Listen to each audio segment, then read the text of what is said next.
walk that shocked the NBA 30 seconds. That's all it took for Victor Wembanyama to go from the NBA's brightest young superstar to the center of one of the biggest controversies basketball has seen in years. Not because of a missed shot, not because the San Antonio Spurs lost the NBA Finals, but because of what happened after the final buzzer. As confetti prepared to fall inside the Frostbank Center, the New York Knicks erupted in celebration. Jalen Brunson threw his arms into the air. Karl Anthony Towns embraced his teammates. Thousands of traveling Knicks fans celebrated a championship they had waited decades to witness.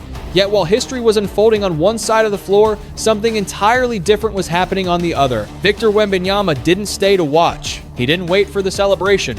He didn't stand at center court absorbing the pain of defeat. And according to the moment that instantly exploded across social media, he headed straight toward the tunnel before many expected, leaving behind a scene that would ignite endless debate across the NBA. Within minutes, the internet had already chosen its sides. Some fans called it the reaction of a devastated competitor who simply couldn't bear watching another team celebrate on his home floor. Others saw something much harsher, questioning whether the league's future face had just failed one of basketball's oldest traditions, respecting your opponent after the toughest battle of the season. But here's the question almost nobody stopped to ask. What if those 30 seconds weren't the real story? What if the walk into the tunnel was only the final chapter of weeks of pressure, impossible expectations, heartbreaking collapses, and the emotional weight carried by a two-year-old superstar who suddenly found himself responsible for an entire franchise's championship dream? Because once you uncover everything that happened before that walk, the picture becomes far more complicated than anyone first imagined. Before we dive deeper, let us know where you're watching from in the comments below. If you believe Wembanyama deserved criticism, comment 1. If you think people judged him too quickly, comment 2. And if you enjoy deep NBA stories like this, don't forget to subscribe so you never miss the next breakdown. 4 leads, 4 nightmares. The cruelest part of San Antonio's finals collapse was not that the Spurs were outclassed. They were not. They were not swept off the floor. They were not exposed as a team that did not belong. In fact, for long stretches of the series, they looked like the better team. That is what makes this hurt so much. Game after game, the Spurs built leads. They controlled pace. They defended with energy. They made the Knicks look uncomfortable. And then, when the game slowed down and every possession started to feel heavier, New York found another gear while San Antonio began to tighten. That is the difference between being close to a championship and actually holding the trophy. In Game 1, the Spurs had control, then watched it slip. In Game 2, the same pattern returned. Game 3 gave them hope, but Game 4 became the wound that may follow this team for years. A 2-9 point lead in the NBA Finals is not supposed to disappear. Not at home. Not with a generational star, not with a young team trying to announce itself to the world, but it happened. And once it happened, the series changed forever. By Game 5, the Spurs were not just fighting the Knicks. They were fighting memory. Every missed shot reminded them of what they had already lost. Every Knicks run felt like another nightmare starting again. And for Wembanyama, the pressure was impossible to ignore. He still gave them rebounds. He still protected the rim. He still showed flashes of the player who had terrified the league all season. But in the fourth quarter, when San Antonio needed clean offense, the shots were not falling. The same player who had carried them to the finals suddenly looked like someone carrying the weight of the entire franchise on his shoulder. That is why the walk into the tunnel cannot be separated from the collapse that came before it. It was not just frustration from one loss.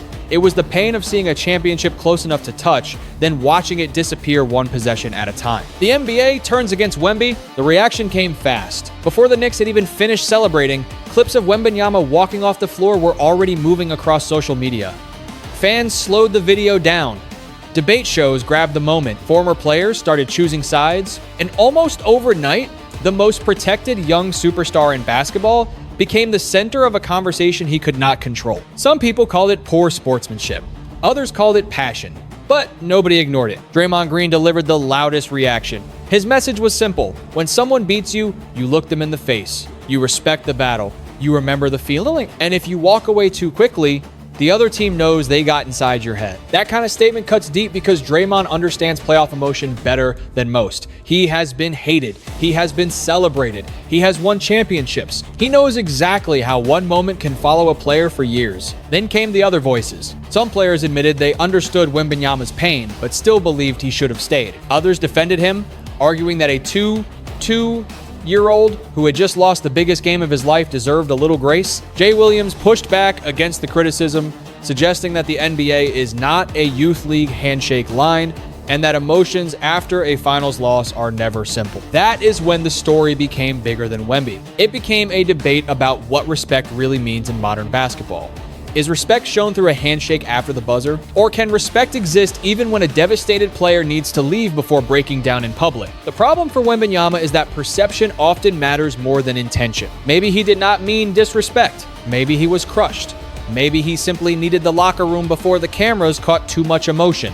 But the image had already been created. And in the NBA, images can become reputations faster than the truth can catch up. The villain is born. For the first 2 years of his NBA life, Victor Wembanyama was treated like basketball's miracle. He was the alien, the future, the impossible prospect who looked like he had been designed in a laboratory for the modern game. Fans did not just watch him, they studied him.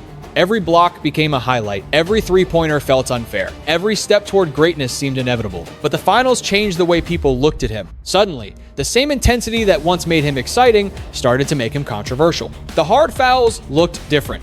The emotional reactions looked different. The stare downs, the laughter, the walk-off, everything became part of one larger narrative. The villain arc, that phrase started spreading because fans love simple labels. Hero, villain, choker, future face, sore, loser. But real athletes are rarely that simple. Wembanyama is not just one thing. He is a young superstar, learning in public, and the public is not always patient. Still, there is a reason the villain talk stuck. Great players eventually stop being loved by everyone. It happened to Michael Jordan. It happened to Kobe Bryant. It happened to LeBron James. At first, fans admire the rise. Then they fear the dominance. Then they start looking for flaws, because tearing down greatness becomes part of the entertainment. Wembanyama has now entered that stage. He is no longer just potential. He is a threat. He is a player who can change the balance of the league for the next decade. And once you become that dangerous, people stop treating you like a kid. They judge you like a king. That is the uncomfortable truth. The finals did not destroy Wemby's image. They matured it. They made it sharper, darker, more complicated. He is still brilliant. He is still historic.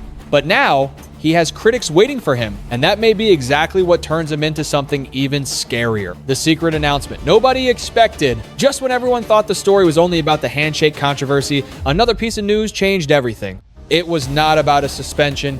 It was not about a fine. It was not about the league reviewing anything from the finals. It was about sneakers, and somehow, that made the story even bigger. Reports revealed that Wembanyama's Nike deal was set to expire in October 2026. Meaning the most talked about young player in basketball was suddenly approaching sneaker free agency. For most athletes, that would be business news. For Wembanyama, it became a power move because timing is everything. This news did not come when the Spurs were irrelevant. It did not come during a quiet summer workout. It came right after Wembanyama had reached the NBA Finals at 22 years old, won Defensive Player of the Year, become a true global name, and dominated the basketball conversation even in defeat. That is leverage. Nike already had history with him. They signed him before he became the #1 pick. They built campaigns around his alien identity. They gave him logos before he even had a signature shoe. They clearly saw the future early. But now the future has a price tag, and every major brand knows it. Adidas has Anthony Edwards. Jordan Brand has Luka Doncic and Jason Tatum. Converse has Shai Gilgeous-Alexander. Li-Ning has shown it can make massive global moves. The sneaker world is no longer just one company chasing stars. It is a battlefield. Wembanyama sits at the center of that battlefield. He is not just tall. He is not just skilled. He is international, marketable, mysterious, and already connected to one of the strongest visual identities in sports. His first true signature shoe could become more than a product. It could become an era. That is why the walk-off did not kill his brand. It may have made it more dangerous. Why? Every shoe company wants him. Every sneaker company wants the same thing. The next athlete who can move culture, not just sell shoes, not just appear in commercials, move culture. Victor Wembanyama has that kind of potential because he is different in every possible way. He is 7'4", but he plays like a guard. He blocks shots that should be safe. He shoots from places defenders do not expect. He carries a strange, futuristic image that no marketing team has to invent. The story is already there. He is the alien. That nickname alone is worth millions if handled correctly. It gives a brand a universe to build around him. Logos, colorways, campaigns, signature designs, global tours, limited drops. Everything becomes easier when the athlete already feels larger than life. And unlike many American stars, Wembanyama brings a global audience from day one. France watches him, Europe watches him, Young fans in America watch him. Basketball fans in Asia watch him. Even casual sports fans who do not follow every NBA game understand that he is not normal. That kind of reach is rare. This is why Nike cannot afford to treat his next deal like a simple extension. If they keep him, they need to make him feel like the future face of the brand. Not a side project, not just another athlete in the rotation, the face. But if another company offers him more control, more creativity, and a chance to build something completely his own, the decision becomes more complicated. Money matters, but legacy matters too. Curry proved that stars can think beyond traditional sneaker deals. They can build platforms, recruit athletes, and control the meaning of their own name. Wembanyama now has to decide what kind of empire he wants. Does he stay with Nike and become their next global giant? Or does he shock the industry and build something new somewhere else? Whatever he chooses, the message is clear. The finals may have ended painfully, but Wembanyama's business power has never been higher. The season that changed everything. Lost in all the controversy is the fact that Wembanyama just completed a season most players could only dream about. The Spurs were not supposed to be here this soon. They were supposed to be interesting, maybe dangerous, maybe a playoff team. But a 6-2 win team, a finals team, a franchise suddenly standing one step away from a championship, that was not the expectation. And yet, San Antonio arrived ahead of schedule because Wembanyama accelerated everything. He was not just good, he was transformational. He gave the Spurs a defensive identity every night. He changed how opponents attacked the rim. He made guards hesitate, big men rush, and coaches redesign entire game plan. On offense, he became more confident, more efficient, and more willing to carry late clock possessions when the play broke down. Then came the awards. Defensive Player of the Year, All NBA recognition, MVP conversation, Western Conference Finals MVP, a young superstar stacking accomplishments before most players fully understand who they are. That is why the finals loss cannot erase what happened. Yes, the Spurs collapsed in key moments. Yes, Wembanyama struggled when the pressure became suffocating. Yes, the walk-off gave critics a perfect clip. But none of that changes the larger truth. San Antonio went from rebuilding to terrifying, almost overnight. And that transformation matters because it did not feel accidental. The Spurs were not carried by one hot shooting month or one lucky playoff matchup. They built something real. They defended. They moved the ball. They trusted young players in serious moments. They survived injuries, pressure, and expectations that kept rising every week. Wembanyama also learned something that numbers cannot fully explain. During the regular season, talent can overwhelm teams. In the playoffs, opponents study every weakness. They find your uncomfortable spots. They test your patience. They force you to solve the same problem again and again until you prove you can survive. That is the classroom. Wemby just entered. Stephon Castle brings toughness. Dylan Harper brings another young weapon. The roster is not finished, but the foundation is already real. This was not an aging team making one desperate run. This was a young team learning what championship basketball feels like before its window had fully opened. That should scare the league, because pain teaches faster than praise.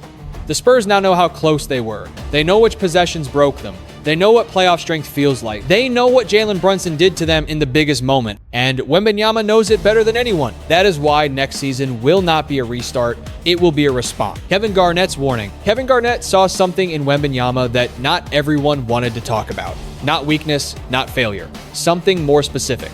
A missing layer. During the finals, the Knicks found a way to make Wembanyama uncomfortable. Karl Anthony Towns and Mitchell Robinson did not completely stop him, but they made every catch harder. They pushed him off his spots. They made him fight for position. They turned clean touches into physical battles.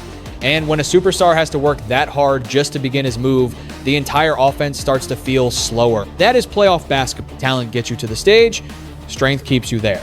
That is why Garnett's offer to train Wembanyama matters. KG was not telling him to simply gain weight and become a different player. That would miss the point. Wemby does not need to lose what makes him special. He needs to become harder to move without becoming slower, stronger without becoming stiff, more physical without losing his skill.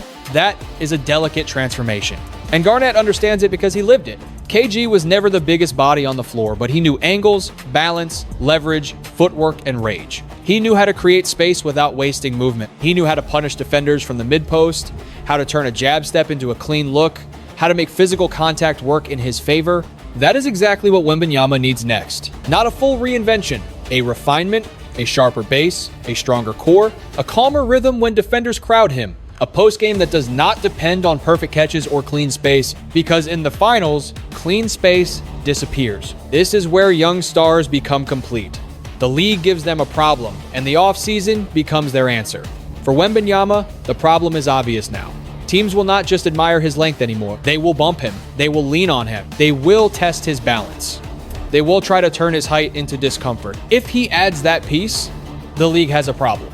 Because right now, teams can still hope to push him out, crowd his base, and force him into uncomfortable shots. But if Wemby learns how to hold his ground, turn contact into control, and score from the mid-post without rushing, the defensive game plan changes completely. Then he is not just a rim protector who can score. He becomes unavoidable.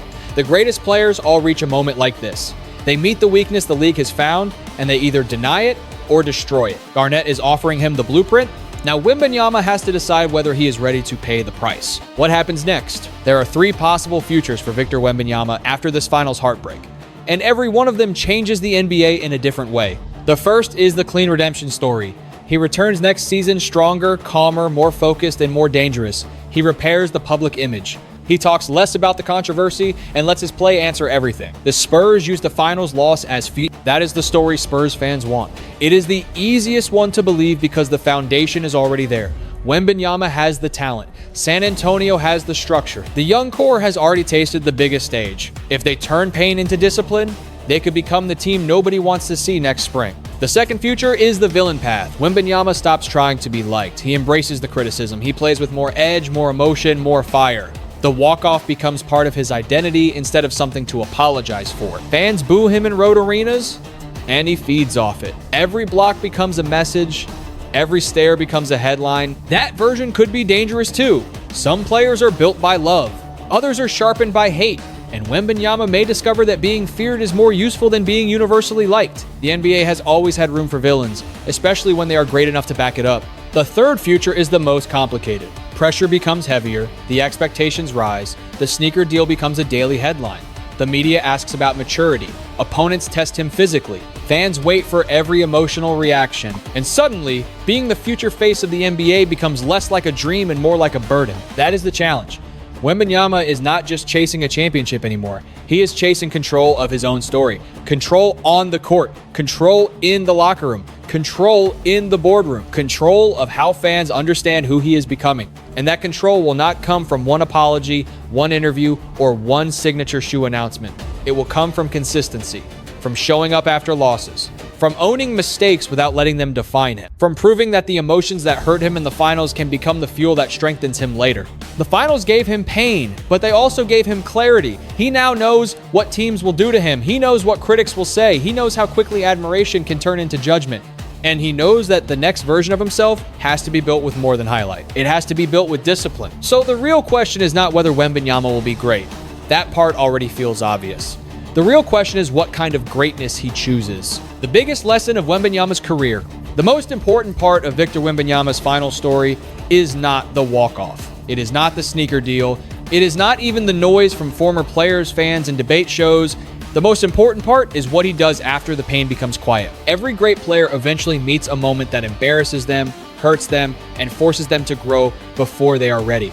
Michael Jordan lost before he became untouchable. LeBron James faced public failure before he became complete. Kobe Bryant lived through years of criticism before his mentality became legendary. For Wembanyama, this finals loss may become that moment, and if he handles it the right way, this could become the best thing that ever happened to him. Strategically, the Spurs now know exactly what must improve. They need stronger late-game execution. They need more reliable half-court offense. They need Wembanyama to become harder to move in the post. They need their young core to understand that talent wins quarters, but poise wins championships. The Knicks did not just beat them with skill. They beat them with patience, physicality, and emotional control when the game became uncomfortable. That is the real championship lesson. For Wemby personally, the lesson is even deeper. Emotion is not the enemy. Caring is not weakness. Pain is not failure. But when you are the face of a franchise, your reaction becomes part of the story. People will judge the look on your face, the speed of your walk, the words you say, and the silence you leave behind. That is unfair, but that is superstardom. The human lesson is simple. Losing with grace does not mean pretending it does not hurt. It means respecting the moment, learning from it, and coming back without letting bitterness control who you become. Peace does not mean softness. It means discipline. It means turning anger into work instead of noise. It means understanding that your opponent is not your enemy, but the mirror showing you where you still need to grow. That is why this summer matters so much. If Wembanyama trains with the right focus, listens to the right voices, and accepts the parts of his game that still need work, he can turn this heartbreak into a weapon. Stronger base, better footwork, more patience in the post, more trust in teammates, more emotional control when the cameras are watching and the world is waiting for him to slip. The Spurs also have to grow with him. They cannot treat this finals run like the finish line. It was only the beginning. Their young core must become sharper. Their coaches must build better late game answers. Their front office must protect the window without rushing the process. Because when a team arrives early, the biggest mistake is believing the hard part is already over. It is not. The hard part starts now. Now comes expectation. Now comes pressure. Now every opponent circles the calendar. Now every blown lead becomes a headline. Now every playoff possession carries the memory of what happened against New York. That is the price of being close to greatness. But Wembanyama has something rare. He has time, talent, hunger, and pain. When those four things meet in the right person, history can change quickly. The league did not watch a finished superstar fall short. It watched a two-year-old giant discover exactly what greatness will demand from him. And next time, he may not walk away empty-handed. If you believe Wembanyama will come back stronger, comment 1. If you think the Knicks exposed a real weakness, comment 2. If you think this loss will create the scariest version of Wemby yet, comment 3. Don't forget to subscribe, like this video, and share it with another NBA fan who needs to hear the full story.